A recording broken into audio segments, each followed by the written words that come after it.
Today I am sharing super fun email tips inside of your Dubsado that you may or may not know or even a thing. I'm Lauren with The Smarter Creative, and I am a certified Dubsado specialist, aka a Dubsado pro.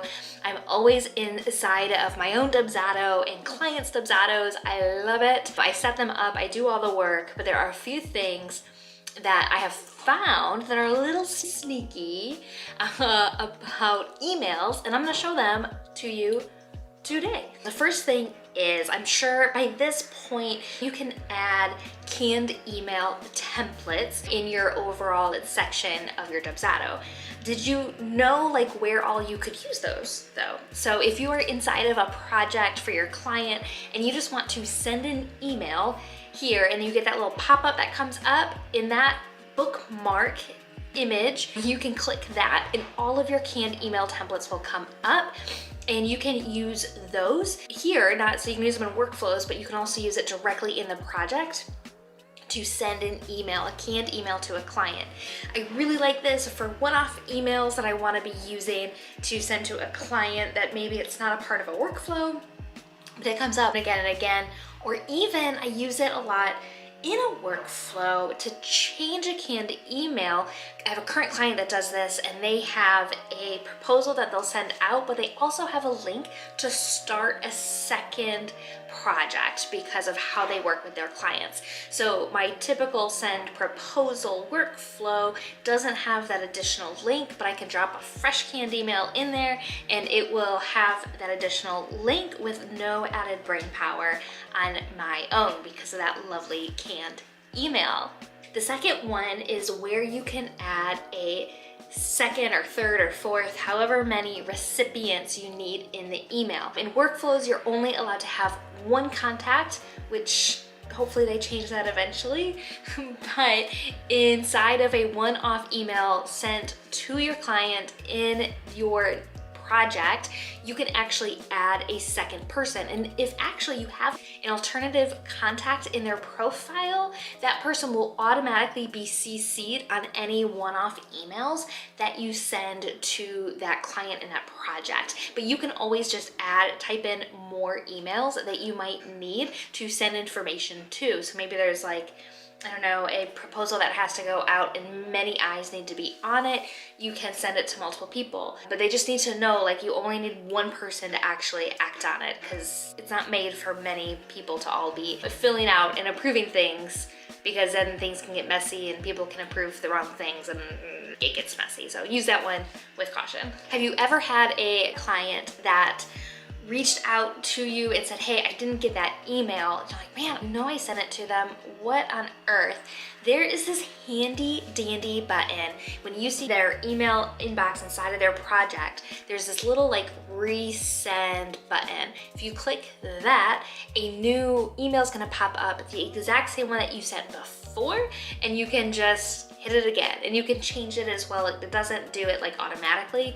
It basically just pops up a new draft of that exact same email, and you can send it to them again. It is magical. So the fourth thing that I want to show you how to do is how to schedule an email to send later. This has saved me. Sometimes I'm working on projects late at night because of how I schedule my day, but I don't actually want to be emailing people late at night because boundaries, right? I have them, I want you to have them. I don't want to be emailing you late at night.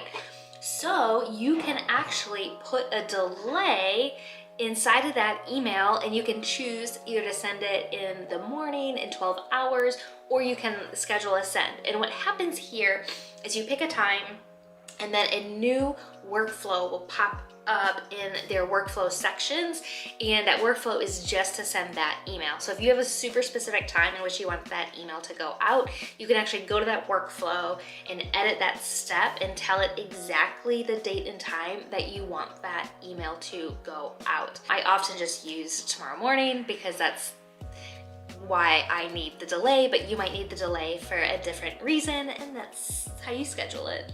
So when sending forms and schedulers and things in workflows, you can only send one at a time, which is a bummer. But you can send multiples if you're doing a one-off email and that form or scheduler is already applied to the project.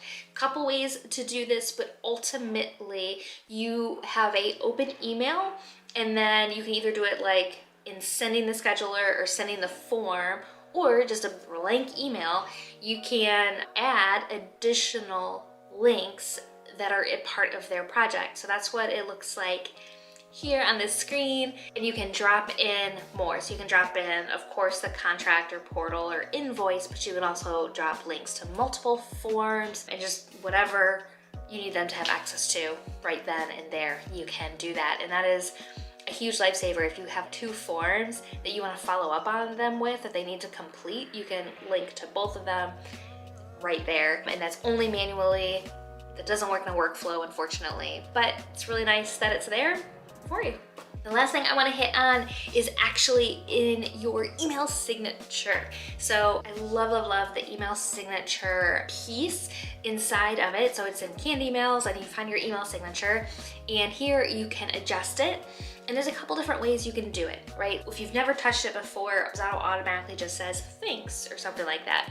Personally, I do not use a greeting in my email signature because I like to change that up based on the email. So sometimes I like a thank you, sometimes I like a best regards, chat soon. Like, I like to adjust that wording for my sign off. But if you're always best, Lindsay, then you can put that all in your email signature, and all you have to do is in your canned email, use the smart field, and it will automatically pull up whatever you put inside that email signature.